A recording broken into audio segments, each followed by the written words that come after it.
Hey, Nolly. Yeah? Can I have a look at that census form for a second, mate? Yeah, no worries, mate.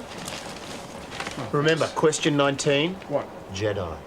You can't put down Jedi, Noel. Yes, I can. I'm going to put down Obi Noel as my name. Yeah, but the Australian Bureaus of Statistics will get really upset. I mean, people have been doing this for the last couple of years. Yeah, well, maybe it's trying to tell them something. Maybe it's time that Jedis were recognised. And anyway, there's no dramas for us Jedis. If the census people show up to complain, we'll just go, these are not the forms you're looking for. Yeah. Professor Strong in this one. Oh, yes. There's a lot of questions in here, mate, isn't there? Yeah. You know, what about that question about relationships?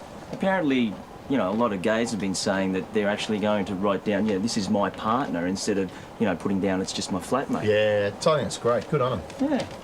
Why? Well, why are they doing that? Well, we know how many gay people there are. What's wrong with that?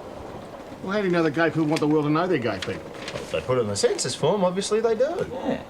Maybe Fiona, next time the census comes around, will put that down and, you know, let the world know that she's Yeah, a she could be lesbian. living with someone by that time, wants to tell everyone that, yeah, I'm a lesbian. Mate, when my daughter wants the world to know that she's lesbian, she'll tell them quietly, not like this in the train with 400 people listening. I think you have a problem with the world knowing that Fiona's a lesbian, right?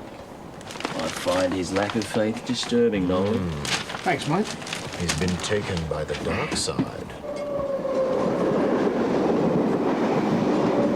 Oh, did you hear Christopher Skase died? Yes. Can you believe that? Well, it's extraordinary. It's finally kind of happened. I mean, he was a person who was always crying wolf, you know, always saying there was something wrong with him, and nobody believed him, but he really was sick. It's a classic case of karma. No, some people are saying that, you know, it's a bit sad. I mean, I don't know any of them, don't get me wrong, but I think it's kind of sad that he was just one of those corporate cowboys of the 80s, of which there were many of them, and he just kind of, you know, was doing what everybody else was doing. Well, there's two roads that you could take. Alan Bond took one. He went to prison. He took responsibility for what he did. He's now out of prison. Yeah, it didn't go for beginning very long. another part of his life. It is now an underdog, so nothing surer. He'll become icon status again. Skase, on the other hand, created his own prison by not taking responsibility. Apparently Pixie's pretty upset. She's pretty upset because he won't be buried in this country, and she's very upset because she thinks that the Australian people and the Australian government, I don't know about the Australian people, but certainly the Australian government, perhaps caused his death in the first place. Oh, how? Because the less we believed him, the more he had to convince us. That's what brought it on.